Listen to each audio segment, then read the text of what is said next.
We begin with the latest escalation in the Israeli-Palestinian conflict. Gaza's health ministry says that 9 people have been killed.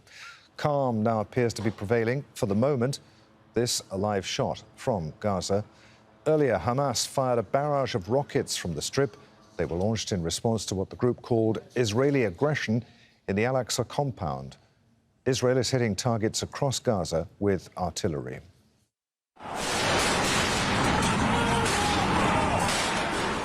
Earlier, the Al-Aqsa Mosque compound, Islam's third holiest site, was the scene of a violent Israeli crackdown. These pictures are from inside the mosque. Israeli forces firing rubber-coated steel bullets, tear gas and sound bombs at Palestinian worshippers. And that's the second time that Israeli forces have stormed the mosque since last week.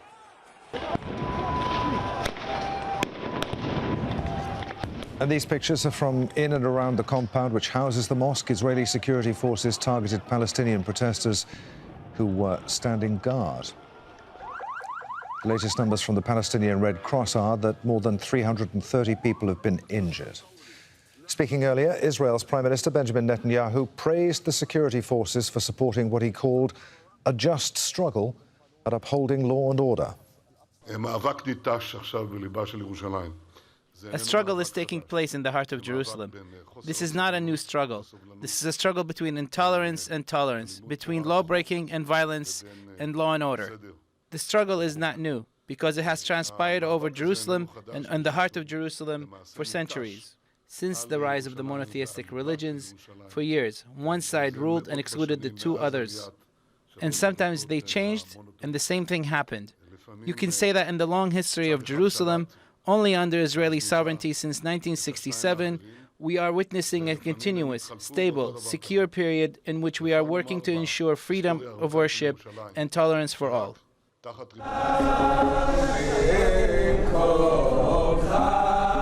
Meanwhile, organizers of an Israeli march to commemorate the 1967 occupation of East Jerusalem have cancelled their rally.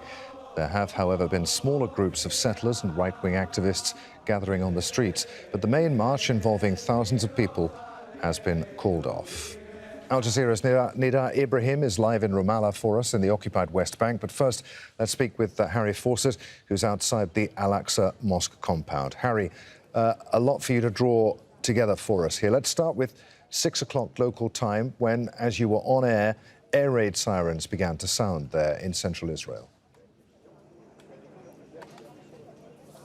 Well, that's right. And if we wind the clock back a little bit before that, there was a warning from Hamas's military wing that if Israel did not withdraw its forces from the Al-Aqsa Mosque compound, known as the Temple Mount to Jews, if it didn't withdraw from Sheikh Jarrah, the neighborhood in East Jerusalem at the center of this eviction dispute, if it didn't release the people it had detained during the course of the day, then come 6 o'clock local time, there would be a price to pay.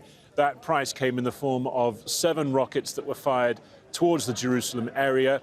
1 of them was intercepted, 6 fell in open areas. Now, this is a very rare event. For all of the escalations and rockets we've seen out of Gaza in recent years, it's not thought of it happens in this part of Israel, or rather in the area to the west of here, which is around the Jerusalem area. There haven't been rockets targeting that for several years. So that's a major escalatory step. As far as the Israelis are concerned, there will be a response to that. The Israeli military is saying that there will be several days of fighting in and around Gaza. They are ruling nothing out, including targeted assassinations of leadership. They're not ruling out a ground campaign either. The fact they're saying several days also carries with it perhaps a suggestion that they're trying to put some kind of a time limit on it, but it's very difficult to do that once these escalations start, because whatever the Israelis do is likely to bring a response from inside Gaza as well. Another thing to tell you about a serious explosion, a deadly one inside northern Gaza. This is during the time that there are Israeli airstrikes going on. Indeed, the Israeli military showed a video of a strike from above saying that it had targeted a cell, a terrorist cell, as they called it, a Hamas one, inside northern Gaza, targeting 3, what they said were terrorists. However, there was also an explosion in Beit Hanun, which killed 9 people, according to the Palestinian Health Ministry, including 3 children. Now, initially there were reports that that was an Israeli strike. There have also been sources suggesting that it could have been a malfunctioning ordnance of some kind from within Gaza. It's extremely unclear as to exactly what took place there, whether the video that's been tweeted out by the Israeli military refers to the same incident or not. Hopefully we will get some kind of clarity. We are seeking that from the Israeli military to see if they can rule out that they were responsible for what the Palestinian Health Ministry says is 9 deaths, including 3 children. And after a day of more violence there in occupied East Jerusalem, has the cancellation of this march to commemorate the 1967 occupation of East Jerusalem done anything to diffuse tension? Yes, it's strange, really, after these days and days of building pressure and tension, reaching this boiling point in the Al-Aqsa Mosque compound earlier on Monday.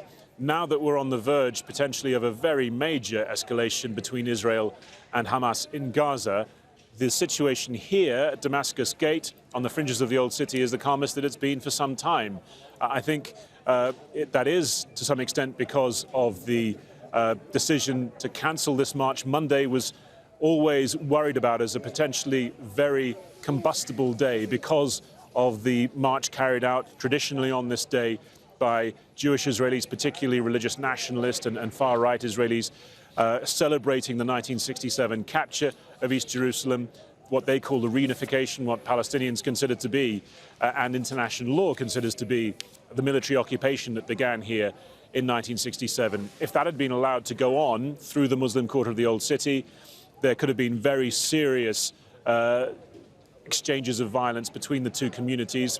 That seemed a very real possibility up until the last minute. The Israeli security establishment seemed to go back and forth as to whether they were going to allow it to take place. In the end, at the last minute, they decided no. That does represent some significant setbacks as far as Benjamin Netanyahu and the Israeli right wing is concerned. Jews were not allowed access onto the Al-Aqsa Mosque compound, the Temple Mount, on this important day for them. They've also stepped back on this front. They've cancelled a court hearing that was due to take place today, a Supreme Court hearing on the evictions at Sheikh Jarrah, just a short distance away from here. And yet we have this potential major escalation taking place as a result, partly of what we've seen throughout this month of increased tensions. And of course, there was what took place, the very violent scenes that we saw on the Al-Aqsa Mosque compound itself earlier on Monday.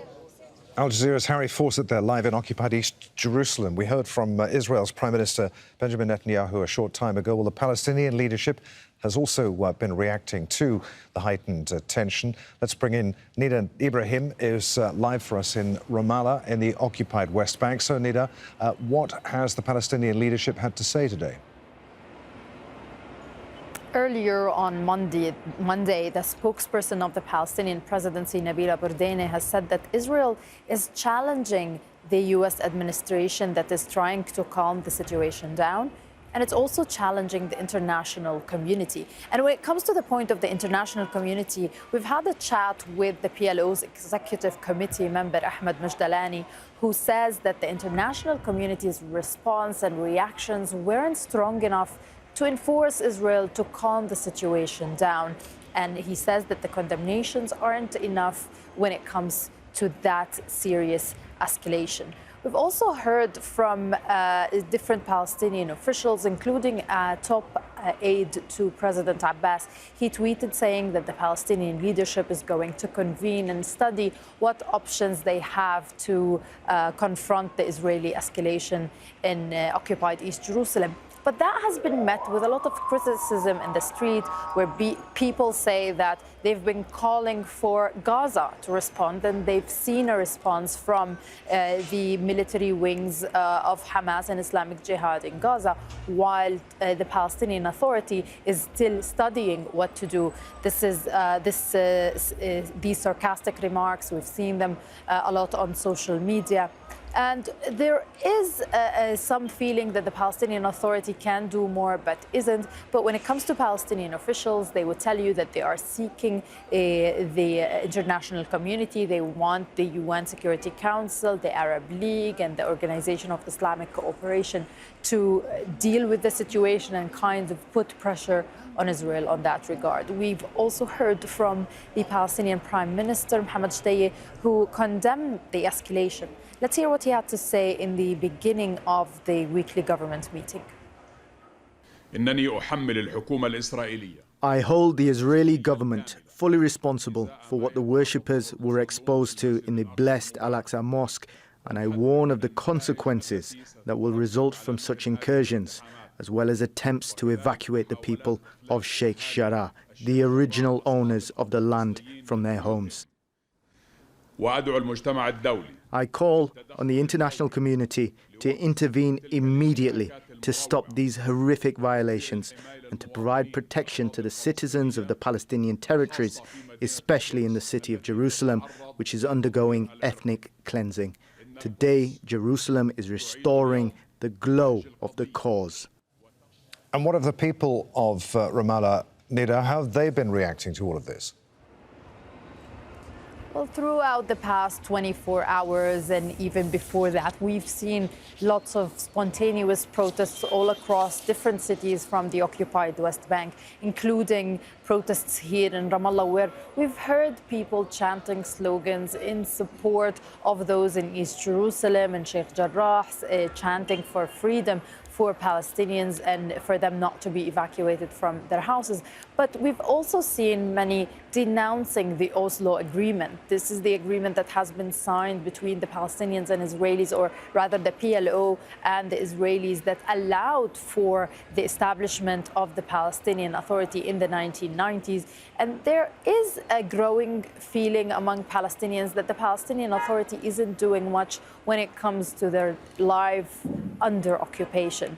So we've heard also calls for protests from Palestinians who want these protests to go to confrontation points near near Israeli military checkpoints and illegal Israeli settlements, to kind of confront with the Israeli military, because they know that although they can't go to Jerusalem, it's surrounded by Israeli military checkpoints. They need prior permits to be able to enter it, and some of them never get it.